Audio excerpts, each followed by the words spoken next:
Hola, bienvenidos a un nuevo episodio de este podcast. Soy Alberto Grados.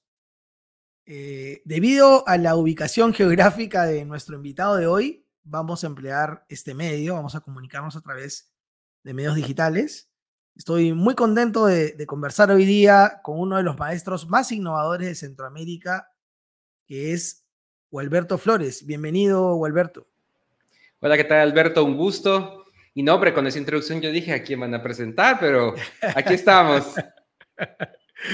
Bueno, para que te conozcas un poco más, Gualberto es coordinador de tecnología educativa en el Highlands International School de San Salvador, que pertenece a una reconocida red de colegios llamado Semper Altus. Estudió profesorado en pedagogía en Guatemala y licenciatura en filosofía en El Salvador. Es magíster en educación con especialización en docencia basada en competencias. Y bueno, actualmente, como estábamos conversando justo antes de iniciar esta transmisión, está cursando un doctorado en educación y su tema de investigación es el desarrollo de competencias digitales en docentes de educación primaria. Bueno, puedo añadir aquí además que Gualberto es consultor en tecnología educativa ya de hace un tiempo y que es un experto en la tecnología de Microsoft para educación, tanto así que estuvo a cargo recientemente de una de las sesiones de chat oficiales de Microsoft en Twitter llamada Teams EduChat, ¿no? Que fue creo que el 17 de mayo, si mal no recuerdo, ¿no? Sí, muchas gracias, Alberto, que sí está pendiente del evento, genial. No, claro, por supuesto que sí. Y bueno, gracias nuevamente, Gualberto, por estar con nosotros el día de hoy. Bueno, No, gracias a ti por la invitación. Ahora, voy a tomar mucho el tema de tu tema de doctorado, sobre el que eres un especialista reconocido además. Ya me puse nervioso. Para hablar un examen. No, espérate, ya llamo aquí al asesor y me va a preguntar un par de cosas y ya me dio miedito, pero hasta aquí estamos. Basado un poco en tu experiencia, ¿no? En el que has tenido y que tienes mucho seguramente para compartir, ¿no? Mira, el desarrollo de habilidades digitales docentes a lo largo de estos años complicados que hemos vivido, ha tenido un gran crecimiento, ¿no? Pero ha sido un crecimiento de alguna forma desordenado, ha sido un desarrollo de habilidades desordenado. Ha respondido más bien a apagar incendios, ¿no? Es decir, necesito que los profesores aprendan a hacer videollamadas, necesito que aprendan a tomar exámenes, y han ido apagando incendios. No necesariamente ese desarrollo de habilidades digitales se ha correspondido con algún proyecto de digitalización, de transformación digital o de desarrollo de competencias digitales docentes de mediano o largo plazo en las instituciones educativas, ¿no? Sino han sido más bien habilidades aisladas en la mayoría de casos, no digo en todos, ¿no? Y es algo que preocupa, pero que también plantea nuevos retos, seguramente. Ahora, y justo por ahí va mi primera pregunta, Gualberto, aprovechando, como te decía hace un momento, que uno de los temas que estás trabajando o tu tema central de tesis de doctorado tiene que ver con esto, ¿no? ¿Cuáles son esas competencias digitales que tú consideras debería desarrollar un docente? Y si hay algún marco de referencia que tú recomiendes como punto de partida, ¿qué nos podría decir al respecto? Bueno, Alberto, un saludo también a tus oyentes. Sé que también el podcast ha ido creciendo en varios dígitos, ¿verdad? Y me alegra mucho que llegue tu pasión por enseñar y compartir a mucha gente de la región y particularmente en habla hispana, ¿no? Porque luego hay mucho contenido en inglés, incluso esto pasa con el tema de las investigaciones. Todo el tema innovador pasa por el inglés, pero a veces si uno siente como cierta duda, se presenta o se constituye en una barrera aquello. Un poco al revés, partiendo del tema de los marcos de referencia, yo creo que a algunos de ustedes les suena el tema de los estándares ISTE y que los hay tanto para alumnos, para docentes, para directivos. Hay otra parte, sobre todo en la parte de Europa, está INTEF, y hay uno que es como el marco común europeo, que es DigiComedu. Ahora, yo creo que más allá de liarnos con estos términos o con nombres que sí son útiles, una cosa que me llamó mucho la atención encontrar en la literatura es que cuanto más complejos son estos marcos, son más difíciles de aterrizar. ¿A qué me refiero? Que, por ejemplo, si alguna vez quieren ir a curiosear el DigiEducom, es súper interesante. Presenta cerca de 6, 7 competencias y cómo está interrelacionada con la netiqueta, el tema de las búsquedas en Internet, cómo el cuidado de la seguridad y privacidad. Y luego si uno ve estos temas, realmente todos son valiosos. Pero en la medida que estos marcos buscan como explicar todo, lo que hay tiene que ver, torna a ser más difícil o más opaco y cómo lo llevo a la práctica. Yo creo que pasado esa línea, el tema de ISTE particularmente a mí me gusta mucho. Sé que tú también les has colaborado directamente con ellos. Creo que han hecho un buen aterrizaje de un par de cosas esenciales y yo creo que por ahí quedarse. Más que en las categorías puntuales, yo hablaría que un docente digital, un docente competente en digital, en tecnologías, hoy por hoy, lo primero debe ser tener ese reto de aceptar que la tecnología cambia constantemente. A veces si uno piensa que, hombre, ya me aprendí este programa y luego viene la otra versión y dice, no, ya le cambiaron. Pues es natural, es natural. Pero entender que la naturaleza propia de la tecnología, como en la vida, es un constante cambio. Pasar esa página parece muy básico, pero requiere resiliencia. Y en esa capacidad de irse adaptando a esos cambios, creo que eso es como la base a través de la cual luego podremos ver cosas de cómo cuidar nuestra identidad digital, el tema de seguridad, cómo hacer unas búsquedas con criterios para desarrollar pensamiento creativo, pensamiento divergente, pensamiento computacional, que suena todo complicado aquello, y en el fondo es un pensamiento estructurado, ¿no? Que lleva un orden. A eso es lo que se suele llamar con el pensamiento computacional. Y creo que en torno a eso, al hecho de la resiliencia para reconocer los cambios, esta capacidad de cuidar su identidad, de buscar información, de saber desarrollar ese pensamiento estructurado, torna a ser también importante toda esta capacidad de la creatividad. Y yo creo que aquí viene a ser como muy difícil también en los paradigmas tradicionales del docente, el hecho de que de verdad, no tenemos que saberlo todo. Digo, o sea, dirigiéndonos a los maestros, claro que sí, estamos ahí frente al grupo y tenemos un conocimiento y hemos pasado estudiando la carrera, lo que quieran, pero muchas veces en el campo de la tecnología, a veces en el hacer, puede que nuestros alumnos sepan hacer mejor un video o pueden hacer, de repente usar un StreamYard o hacer algo así como lo está haciendo Alberto y yo no lo sé, pero no es eso lo importante es que nosotros tenemos que tener la clara finalidad educativa. Y en eso, más que tecnología, es pedagogía. Si como docentes tenemos claro qué queremos lograr, qué queremos desarrollar, vamos a encontrar en la tecnología ese aliado para poder buscar distintos caminos para llegar al mismo resultado. Y en ese sentido, esa capacidad de resiliencia que viene a ser la base, se convierte también en el reto de esa capacidad de la divergencia, de estar abierto a sugerencias, a nuevos caminos, para justamente llegar al mismo destino. Gracias por tu respuesta, Alberto, y coincido muchísimo en lo que acabas de mencionar. Y me tomo un poco de las primeras palabras que mencionaste respecto de los marcos de referencia, ¿no? A veces buscando ampliar lo que nuestros propios gobiernos en Latinoamérica han propuesto sobre competencias digitales, que normalmente es poquito, buscamos marcos de referencia más completos y más complejos, y mientras más se complejiza, mayor es la distancia que hay que recorrer y se hace mucho más difícil lograr que eso aterrice en el aula, que forme parte del currículo, ¿no? Te tomo la palabra con eso porque me pareció fantástico.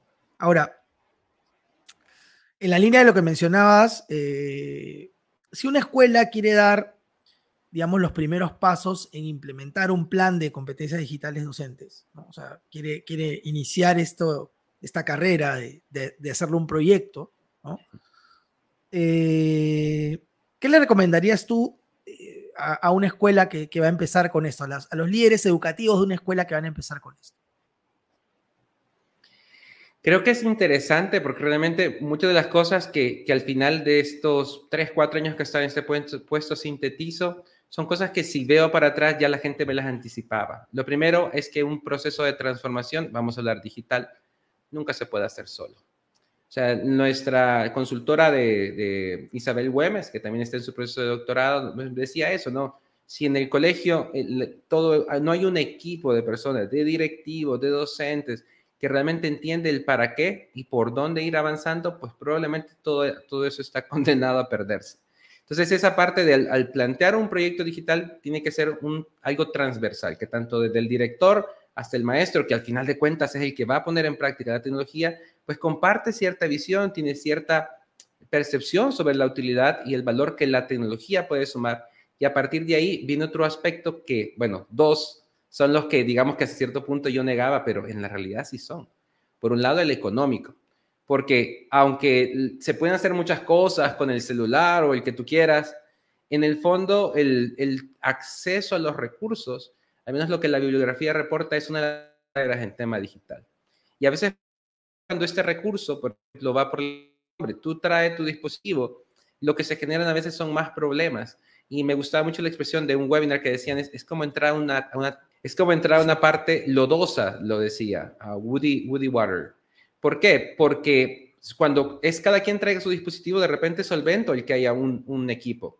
Pero ese equipo está configurado con un sistema operativo distinto al del otro, no tiene las actualizaciones. Entonces viene todo este tema de los recursos que se necesitan para implementar en un ambiente de tecnología. Creo que vale la pena apostar por esas inversiones que buscan homogeneizar. ¿Para qué? Para que se genere un entorno común y entonces el maestro ya no solo tenga que solventar, es que eso se hace así aquí, sino de repente esto es en otro sistema operativo y esto es en un celular. Entonces se vuelve un caos y eso generalmente tiende a frenar la adquisición o la implementación de los proyectos.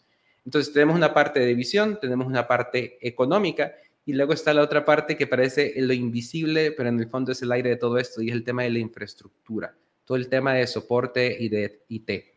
Entonces son cosas que no voy a detener, realmente no es mi campo de experticia, pero cuando todo está bien configurado y existen todos estos dispositivos, que los firewall, que los access point, y todo está bien, también eso va a favorecer. Porque puede que tengamos un buen dispositivo, que el maestro sepa utilizarlo, pero luego nos falla el internet y aquello es un caos que yo la siguiente semana no quiero volver a intentarlo. Entonces son piezas que necesitan estar alineadas para que entonces ese proyecto que yo diseñé, que yo pensé, pueda llegar a buen rumbo y pueda sostenerse a través del tiempo. Es verdad, es verdad. Las decisiones en ese sentido deben apuntar todas en la misma dirección, ¿no? Es decir, no es solamente voy a formar, me preocupo por competencias digitales docentes o solo estudiantes, tiene que haber un engranaje como lo que mencionabas, como lo que propone ISTE, ¿no? Sí. Que hay un engranaje entre todo, ¿no? Incluso en las condiciones que debe tener el colegio o la institución educativa para que todo funcione correctamente, como bien lo mencionas, ¿no? Sí. Ahora, Alberto, aunque has respondido parte de esta pregunta, no sé si habrá algo más que puedas añadirle, que es, ¿cuáles dirías que son los principales retos que enfrentan las escuelas para lograr que sus docentes alcancen los niveles mínimos aceptables en sus competencias digitales? Híjole, yo creo que el principal reto es como tener claro cuál es el reto. ¿Por qué? Porque a veces puede ser que nos enamore un dispositivo y a veces suele pasar eso, ¿no? Que, no, este dispositivo es genial, no vamos a decir marcas porque nadie nos patrocina. Pero entonces se compran 100 de esos dispositivos. Vaya maestro, úsenlos. No perdamos la esperanza. No perdamos la esperanza. Marca que tú quieras, patrocínanos. Bueno, y en ese caso, entonces tenemos los dispositivos, pero el maestro no lo sabe y uno asume como que, hombre, lo van a aprender a usar en el camino. No. Y entonces también tener claro qué es lo que yo espero que hagan los maestros y fijarlo más, o sea, si quieren en relación a estándares o no, pero tener claridad en eso. Porque a veces uno quisiera como que el maestro supiera de todo, ¿no? Y le sumamos a que el maestro esté ahí pendiente de los alumnos, que sea casi que psicólogo, que conteste los chats a toda hora, que además sepa de configuraciones de red y soporte. Entonces, no. En la medida que el dispositivo es homogéneo, le doy un piso estable al maestro. Y esto casi que nosotros lo vivenciábamos. En El Salvador hemos tenido muchas transiciones desde estar totalmente cerrados a cierta semipresencialidad, donde teníamos alumnos frente a nosotros y alumnos en clase, a luego pasar a como estamos ahorita, donde ya la mayoría está, salvo que algún caso particular. Pero todas esas transiciones es poniéndonos de lado del maestro, es una arena movediza, es como algo inestable. Entonces, el gran reto para las instituciones es clarificar qué quieren lograr en sus alumnos. ¿Por qué? Porque al final de cuentas eso va a vincularse con entonces, ¿qué es lo que deben dar los maestros? Hay un estudio, generalmente aparece como estudio del McKinsey del 2007, si no me equivoco, que una de sus grandes conclusiones es que el límite de la capacidad de un sistema educativo es la formación de sus maestros. Y en ese sentido, por mucho que nos pueda atraer o hablar de ciertos nativos digitales o que el alumno ya le sabe y solo medio le ayudamos, ciertamente nosotros vamos a ser como ese freno o ese acelerador, porque en la medida que el maestro se siente cómodo con la tecnología, es competente con la tecnología, va a posibilitar escenarios donde el alumno se va a sentir más cómodo en proponer, en decir, en hacer, en contradecir, en qué se puede hacer con la tecnología. Entonces, definir el reto y acompañar a los maestros con esto, porque ellos son el límite de las cosas que luego podremos hacer con los alumnos. Genial, genial. Una muy bonita reflexión. Y bueno, este es el momento del cherry. Yo aprovecho para que todos los que están escuchando el podcast se suscriban al podcast, y las personas que van a ver este podcast por YouTube, pues lo están viendo por YouTube, se suscriban al canal de YouTube, que pongan la campanita y para que no se pierdan ninguna entrevista tan interesante como esta. Ahora, aprovechando tu experiencia, Alberto, como docente universitario, ¿cómo ves que se desarrolla? Bueno, esto evidentemente es diferente en cada país, aunque en Latinoamérica tenemos ciertas similitudes, ¿no? Ciertas coincidencias. ¿Cómo ves que se desarrolla el tema de cómo enfoca, cómo está tomando la universidad el tema de desarrollo de competencias digitales en la formación de los nuevos maestros? ¿Qué tanta dedicación tendría? Yo tendría mi opinión de Perú y seguramente algo te voy a comentar después. Pero ¿cómo lo ves en tu experiencia en El Salvador? Y si tienes otra experiencia más, porque has estudiado en Guatemala, trabajas en un colegio que es una cadena mexicana. Este tema de desarrollo de competencias digitales, ¿qué está haciendo la universidad hoy para la formación de futuros maestros?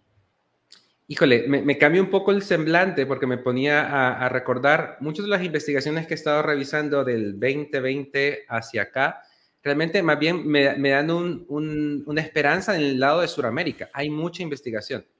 Del lado de Ecuador y de Perú hay muchos reportes o meta-estudios en distintas redes de universidades donde hay un renovado interés, o sea, por esto que sabemos que ha sido como la necesidad, lo emergente, pero que se ha buscado sistematizar y en algunos casos hay reportes de muy buenos resultados, donde las capacitaciones de los docentes han ido buscando no solo subsanar, sino potenciar las habilidades que tienen.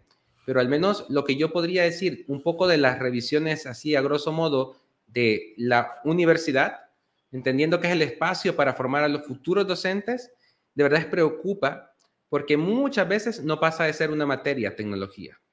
Entonces, cuando se entiende que para que el maestro sea competente en formar a los alumnos del siglo XXI, basta una materia durante 5 o 6 años, uno dice, híjole, aquí algo de repente estamos perdiendo de vista. En ese sentido, creo que el reto, vamos a pasarlo, digamos, no, aquí sí que me atrevo a cargar un poquito más del lado del maestro, en el sentido de que si la universidad, que ya muchos ya estamos graduados desde hace un tiempo, no nos dio esa formación, lo cierto es que hoy por hoy hay muchos recursos y hay muchos medios. Y aquí de verdad, con toda intención, pues te echo el comercial, o sea, Alberto va creando contenidos, hay muchas cosas que pueden seguir en LinkedIn, yo he aprendido muchas cosas viendo sus podcasts, o sea, cuando hay voluntad, hay camino. Y si la universidad no nos ha dado las herramientas que quisiéramos, no es una razón final para decir, pues ni modo. Al contrario, o sea, en la posibilidad del acceso a Internet está la posibilidad para aprender. Cierto es que a veces uno dice entre tanta cosa, pero sí, ahí sí que hay muchos medios donde se pueden no solo subsanar, sino llevar a un paso más el seguir aprendiendo y el llenando estos vacíos para desarrollar competencias digitales. Genial. Bueno, me encanta cómo le has dado la vuelta al tema y ves lo positivo, ¿no? Que es que si es cierto, en las universidades no necesariamente está haciendo todo lo que se podría hacer, digamos, para decirlo de alguna forma. Sí, como profesionales, en verdad, como casi cualquier profesional, tenemos la posibilidad de encontrar formación en otros espacios y el Internet es uno de ellos, ¿no? O sea, hay un montón de medios gratuitos y de pago o de costo bajo que uno puede encontrar a través de estos medios, ¿no? Ahora, pensando un poco en la situación pre-pandemia y post-pandemia, porque de hecho ha habido una situación en las escuelas que ha cambiado, en la educación en términos generales, que ha cambiado de manera significativa, ¿no? Y que lo que se presentaba como un problema inicialmente, y que lo fue, y grave, se ha ido transformando para algunas personas, para quienes han tenido una mirada, digamos, un poco más de futuro y han estado pensando en qué cosas oye, aquí hay cosas interesantes que han ido apareciendo, han ido funcionando. Entonces, mi pregunta por aquí, ¿cómo crees que ven o qué crees tú que podrían hacer las escuelas o los líderes educativos en las escuelas tras la pandemia respecto a competencia digital docente debido a la experiencia que se vivió? O sea, digamos, ¿qué hay por ahí? ¿Qué nos trajo esta experiencia o qué nos ha dejado esta experiencia de cara al inicio del 2022 y lo que viene adelante en el corto plazo, ¿no? ¿Por dónde empezar? ¿Qué podríamos hacer? ¿Qué retomar o qué tomar? Yo creo que es como de revisar un poco rápido lo que ha pasado, ¿no? Incluso en el 2020, antes de la pandemia, pues la tecnología era algo que estaba ahí y lo usaba el que sabía y pues por ahí si es que mi colegio tenía estos recursos o no. Pero la disrupción que causa el COVID es que se convierte en la única forma para. Y entonces ahí sí que tienen que haber procesos en emergencia, de capacitar, de formar, mire, vamos a ir por aquí, por allá. Y de verdad hubo de todo, desde herramientas de mensajería con tal de dar continuidad. En el caso en el país teníamos nota de alumnos literal, subidos en un árbol para que le llegara la señal y recibir la guía y hacer trabajos, algo que uno podría decir heroico, pero por otro lado también decir que complejo, porque no hay otra manera y sin embargo está el deseo ahí de estar en comunicación. Y entonces, pasando por todos esos cambios, lo importante con el tema de la tecnología en este momento es que dentro de las instituciones educativas, eso ya más para los líderes educativos, sí tienen que entender la necesidad de una persona, de una figura que ayude a llevar eso. Así como es normal, por ejemplo, hablar de un coordinador académico para ciertas áreas, sea primaria, secundaria, bachillerato, llamamos nosotros a los niveles como de high school en inglés, no sé cómo le llamarán allá en tu país. Algunos en México le llaman las preparatorias, preparatoria para mí es kinder, pero cambia. Es que esta figura de esta persona es necesaria. ¿Por qué? Porque cada quien ha ido como siendo experto y el tema de la educación y la tecnología requiere de esa visión, requiere incluso de ese tiempo para poder ir acompañando, para poder ir explorando, para poder ir dedicándose. Es algo que en el día a día, si ya los coordinadores estaban a cargo de las revisiones de los exámenes, de las planificaciones y no sé qué, no da la vida. Entonces, que los líderes educativos reconozcan necesidad abre puertas a luego ir explorando cuáles son las tecnologías que mejor se acomodan a la visión del colegio, a los objetivos que se quieren lograr. Entonces, en ese caso, creo que ahorita es un tiempo donde va a haber yo anticipo, ¿no? Regresión en muchas cosas. ¿Por qué? Porque aquello que fue indispensable, porque si no, no daba clase, cuando empieza la normalidad, la presencialidad, pues pueden haber casos de gente que diga, es que yo de esto ya no quiero saber más. Ya de la plataforma que tú quieras, suficiente tuve 2 años y al traste con esto. Entonces, ahí es donde se requiere esa figura, que yo hago como de una especie de coordinación, pero realmente en otros términos se habla como un sponsorship, como de un patrocinador, alguien que realmente esté interesado en este tema y que lo siga manteniendo sobre la mesa, porque lo más probable, en muchos contextos, es que a las primeras que se pueda, la tecnología me sobra de esta mesa y quiero volver a hacer lo que yo sabía hacer. Es verdad. No, yo he sido testigo presencial, probablemente tú también, de algunas escuelas que han regresado algunos maestros que han regresado a la cátedra tradicional y a la tiza y a la pizarra como herramientas principales, ¿no? Y esto es algo que en cierta medida no es culpa del maestro, porque hay decisiones que se tienen que tomar desde más arriba, ¿no? Yo siento que ha habido en algunos casos algún tipo de recelo por no identificar a los agentes de cambio, estos profesores que de manera informal digamos, estos líderes naturales, ¿no? Maestros que apoyan a otros sin esperar nada a cambio, de identificarlos y de repente conformar un equipo que pueda ayudar a que este proceso de cambio que se haya identificado no solamente las necesidades que el COVID puso sobre la mesa, sino aparecieron otras, ¿no? Entonces nos dimos cuenta de que había un tema también de metodologías que estaba en deuda, nos dimos cuenta de varias cosas que estaban... La evaluación. Hoy por hoy todavía el tema es como, ¿cómo le hago para aplicar un examen y que no copien? Hombre, es que, a ver, si usted da un examen y lo pueden copiar, Creo que el problema puede estar en el examen. Tal cual. Entonces, a eso me refería hace un momento, ¿no? Bueno, el reto está ahí. Seguramente los líderes educativos tendrán que tomar decisiones si es que se quieren hacer cambios significativos pensando en el largo plazo y aprovechar de alguna manera lo que esta experiencia, digamos, negativa, de alguna forma nos ha dejado, ¿no? Como aprendizaje.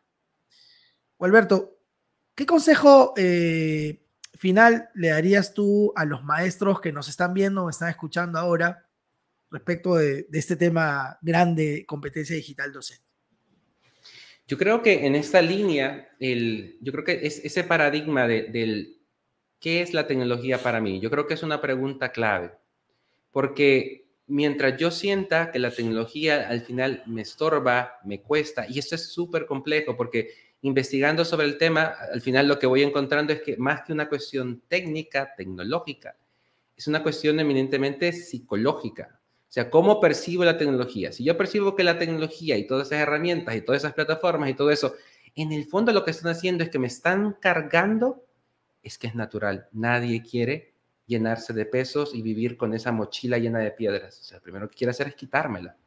Pero si yo logro cambiar mi perspectiva y ver cómo mi alumnito cuando me subió un video le cambió el rostro y fue feliz, cómo yo puedo ver a través de ese dibujo que me mandó, que me dijo, profe, mire, mister, es que hice esto y encontré aquello. Si yo logro encontrar la mirada de aquellos por los que yo estoy queriendo ser docente, iluminada con estas herramientas que yo antes veía como piedra, la tecnología, entonces creo que ahí está como el consejo que quisiera darles. De momento, pónganle un paréntesis a todas las plataformas y todo y vean qué es lo que esas cosas están haciendo en sus alumnos. Las sonrisas, las ilusiones, las ideas, los proyectos, las miradas que surgen cuando ellos usan esas cosas raras. Se encienden, se iluminan, se entusiasman. Es por ellos que estamos haciendo esto. Es por ellos que vale la pena ver qué podemos encontrar en esta tecnología con tal de llevarlos a donde nosotros creemos que es el aprendizaje. Bueno, inmejorable cierre, Gualberto. Muchas gracias por haber estado. Es un placer practicar contigo, en verdad.